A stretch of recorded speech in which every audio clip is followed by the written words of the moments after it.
Alrighty, welcome to a very special edition of the After Hours of TC Restani podcast. I am your host, TC Restani, and I'm here joined by none other than the greatest celebrity star of all time, South Boston Jeff. What's going on, Jeff? Hey, what's going on, my people? And we're here to remember the late actor Kenny Baker. Kenny Baker brought R2D2 to life in all 6 of the original Star Wars movies, and he's going to be sorely missed. I mean, it's kind of like losing a family member. You and I are roughly the same age, and Star Wars has been a major influence on our lives, and Kenny Baker and R2D2 have always been there. Oh yeah, well, a lot of Star Wars fans are just going to be bummed out and everything. I mean, how many Star Wars films was he in altogether? He was in episodes 1 through 6, and he was a droid consultant on The Force Awakens. Oh, well, I'll be. So. He wasn't technically in the suit in episode 7. But he was on set to, guide them and, show them how R2D2 would move and whatnot. And a lot of people are like, well, R2D2 was a robot and they could have done it robotically. But the actor himself, Kenny Baker, brought life to R2D2. Imagine, of course, the sound effects and his voice and all that stuff was added later by sound designer Ben Burt. But the actual physical movement and whatnot, and it was actually... You needed somebody in that suit to bring that to life. Oh, yeah, and him and actor Anthony Daniels, who played C-3PO, had chemistry together. I mean, they hated each other as actors and as people and everything, so they kind of worked it out. They kind of improvised in their performance in Star Wars. They actually, that is a known fact to Star Wars fans worldwide, that Anthony Daniels, who does play C-3PO, and Kenny Baker, who did play R2-D2, were not the best of friends as much as R2 and C-3PO were. They kind of couldn't stand each other, and we kind of saw that firsthand back in 1997 when we went down to the Men Behind the Mask tour. Remember that convention down in Hoboken, New Jersey?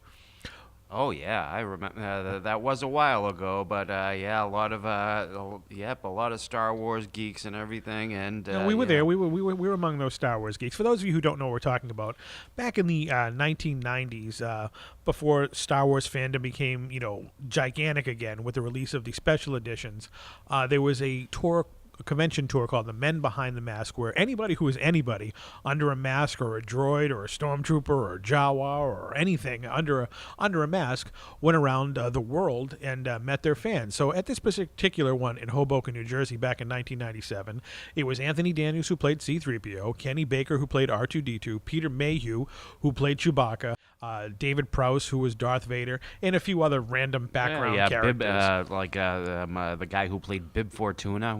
Michael Carter. Right. Oh, yeah. His other claim to fame was, remember the scene in American Werewolf in London, the guy being chased by the werewolf in the subway? Oh yeah. That was Bib Fortuna. Oh well, I never. Oh well, I never knew that. Well, getting back to the heat between Anthony Daniels and Kenny Baker, I guess that stemmed back to when they were filming the movie back in 1976.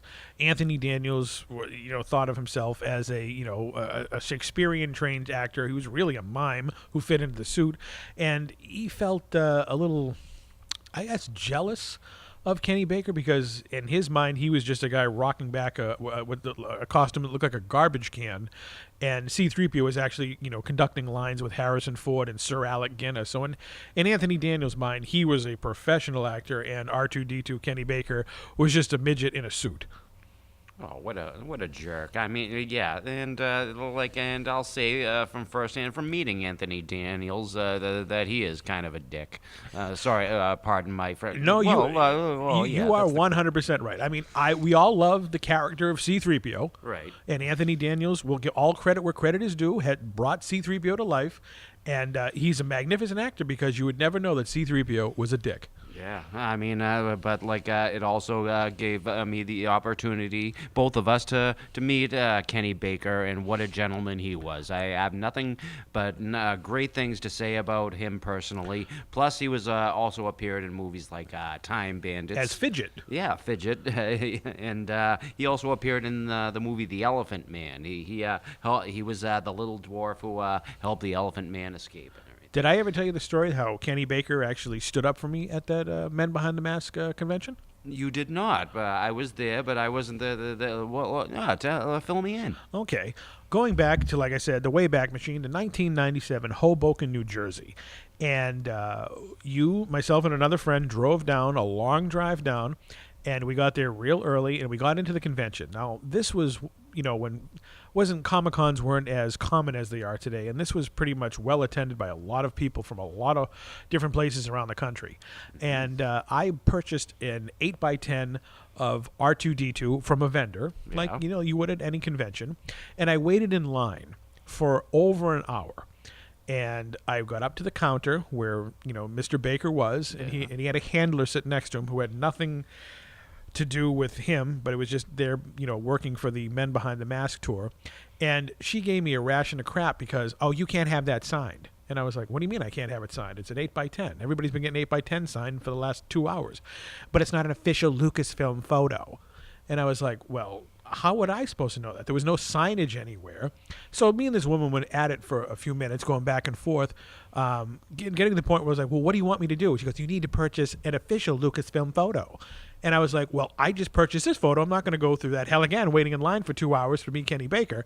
And she goes, where did you get it? I said, I got it from a vendor right over here. So she got off her perch. We walked over to the vendor. I explained to the vendor the situation. The vendor wasn't mad at me. He was like pissed off at this woman. He's like, well, wait a minute. There's no signs anywhere that says we can't sell any of this stuff. We paid for these tables and, we're vendors selling this stuff. It's not an official Lucasfilm photo. Long story short, I had to get the money back from the poor vendor. And she's like, well, you're going to have to wait in line again. I said, I am not waiting in line an hour and a half to 2 hours, to get Kenny Baker. So I made her bring me to the front of the line. And Kenny Baker, God rest his soul, was sitting there and he heard the whole story, and in his voice goes, I support you 100%. There's no signage anywhere. You were in the right about that. I'm glad you stood up for yourself. And she's like, he doesn't have an official photo. He goes, I'm going to sign this for him whether you like it or not. And basically, Kenny Baker told this woman to go, shove it up her, trash compactor. And I got my official R2D2 autograph, which I have still hanging proudly on my wall. And I told him I was going to go over and get Anthony Dan. He goes, oh, that, he used a word I'm not going to mention here. But he was a really, really nice guy. And that wasn't the first time I actually met him. The next time I met Kenny Baker was in New Jersey once again at a convention. It wasn't a big Star Wars convention. He was just there. And I was happening to have a conversation with my longtime close personal friend, Playboy Playmate Jennifer Lavoie. Remember her? She was on the show. Yeah. The girl from New Hampshire who bears a striking resemblance to a young Carrie Fisher. Yeah. I mean, she blows Carrie Fisher out of the water. Carrie, if you're listening to this, I apologize, but she was unbelievably beautiful. And Kenny Baker, the true gentleman that he was, came from around his desk, crossed the aisle, and goes, excuse me for interrupting your conversation. I would just like to say hello to the lovely lady and kiss her hand. And, Kenny put the moves on the Princess Leia clone, Jenny Lavoie. And after, we actually sat there and chatted for a while. And I kind of reminded him of the story from like 4 years earlier. And, he was playing along. He didn't know. He vaguely remembered that, I think I remember something like that, but you got to forgive me. I go to all these conventions all over the world, and, some people are just completely rude and whatnot, like Anthony Daniels. But it was really kind of funny. And after he left, I continued talking to Jenny, and she's like, he's one of my favorite people. I see him at all these conventions. He's always a gentleman coming over and whatnot. So that's just the kind of guy that he was. I mean, was he, Robert De Niro as a great actor? No, he was a guy who was in the R2D2 suit. But you got to remember, more people have seen his performance as R2D2 than any other actor on the planet combined, I bet. I mean, how many people in the world have seen Star Wars? Oh, like hundreds of millions. I can't. It is he is, when you go down to the Guinness Book of World Records as an actor, he's got to be up there as one of the top grossing actors of all time in an ensemble movie. I mean, all those Star Wars movies have made billions of dollars worldwide. Right. I mean, that's a hell of a thing to have on a resume, and to be a character that's going to be beloved for all time. I mean, it's similar to people who were in The Wizard of Oz. I mean, The Wizard of Oz is almost 80 years old, and everybody remembers those characters and loves them dearly. The Star Wars characters, especially R2D2, are going to be remembered a million years from now. Oh yeah, and one of the other things that makes me feel bad about his death is he's not going to be around to enjoy all these movies that are coming out, all these new Star Wars movies. He's not going to be around to see them. But I mean, to fans like us who have been fans since day one of episode 4 back in 1977, R2D2 is going to have a little bit different feeling to him in these new movies, knowing that Kenny's not involved. I mean, the character itself will live on, but a part of R2D2 died a week ago with the passing of Kenny Baker. oh yeah, definitely.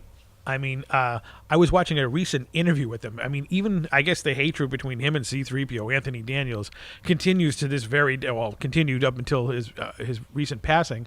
He was being interviewed. I think the interview may have been 6 months to a year old. It is a tie into something with Episode 7. And the newscaster goes, well, do you still stay in contact with C-3PO? And he goes, I stay in contact with Chewbacca, Peter Mayhew, and Jeremy Bulloch, who played Boba Fett. He mentioned every other character with the exception of Anthony Daniels. He completely ignored that question 100%. I mean, it's sad that two of cinema's most beloved characters despised each other in real life. Well, yeah, it's sad, but it also gives them the opportunity to improv. I mean, the two of them together inside the same building is kind of like a Abbott and Costello act, and they're constantly jabbing each other, ragging on each other. Well, if you remember back to that Man Behind the Mask tour, they were nowhere near each other. They were on opposite side of the buildings that day. And I think more people waited in line for Kenny Baker than they did Anthony Daniels, because Kenny posed for pictures and wasn't rude to people. Oh yeah, well, attitude goes a long way. I mean, I got my C-3PO autograph, and I only met the guy for 1 minute, and in that 1 minute, he's, well, just stop wobbling my table. Oh, that's right. I do remember that. And I was like, I'm not wobbling anything, and he's like, oh, it's me. I'm bouncing my knee. Sorry. And I'm like, so like it was him wobbling the table, but he had to be a dick anyway. Whatever. Well, the force is not strong with Anthony Daniels out there. But yeah, I mean, just a tremendous loss to the Star Wars community out there. I know it was an outpouring on social media when Kenny Baker died. In fact, I was watching CNN that night, and they were doing some report on Clinton and Trump, some nonsense. But on the scroll on the bottom of the screen, they had a whole thing about Kenny Baker, R2D2 passing away. I mean, it just, people don't understand that weren't around for the fandom of it in the 70s and 80s, how important these movies are to our generation. Yes. And, now the new generation are starting to, get on the bandwagon and whatnot. But it was just a tragic loss. He's now one with the Force, and I'm glad we had the opportunity a couple times to meet the man, and he was a good dude. Got to shake my hand. Well, he shook my finger with his little hand, but got to meet him, and I have that with me. You can't take that away from me. What's your favorite R2D2 moment? My favorite R2D2 moment would have to be in Return of the Jedi. Once that as soon as when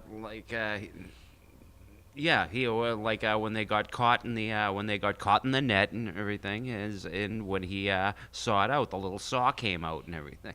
The little saw came out, and which caused them to drop out of the net. And that's where they met the Ewoks for the first time. Yeah, and also when the Ewoks had him captive, they first they first cut R2D2 loose loose from being a prisoner, and R2D2 was mad, and he shocked the Ewok that imprisoned him. And I think it was Wicket. I don't know which Ewok, but that was my favorite R2D2 moment off the top of my head. My favorite R2D2 moment would probably have to be the climactic scene in The Empire Strikes Back, when the hyperdrive motivator has been completely damaged on the Millennium Falcon the entire movie. They're being chased by Darth Vader and the entire Imperial fleet trying to capture Luke Skywalker, and at the last moment he goes over and fixes the hyperdrive, and everybody goes to warp speed, and they're save the day. I mean, R2D2 saved the day in every one of the Star Wars movies. So he is the unsung hero of that galaxy far, far away. He certainly is. So that concludes our little Remembering Kenny Baker. He was a great guy. We met him several times. And the sad part is we were going to meet him again in November. He was scheduled to be at the Rhode Island Comic-Con. and I was actually in the works to trying to do an interview with him for this podcast. Oh, that would have been fantastic. But hey, you can't win them all. You can't win them all, and like I said, we had the opportunity to meet him, and Kenny, may you rest in peace, and may the force be with you. Beep beep.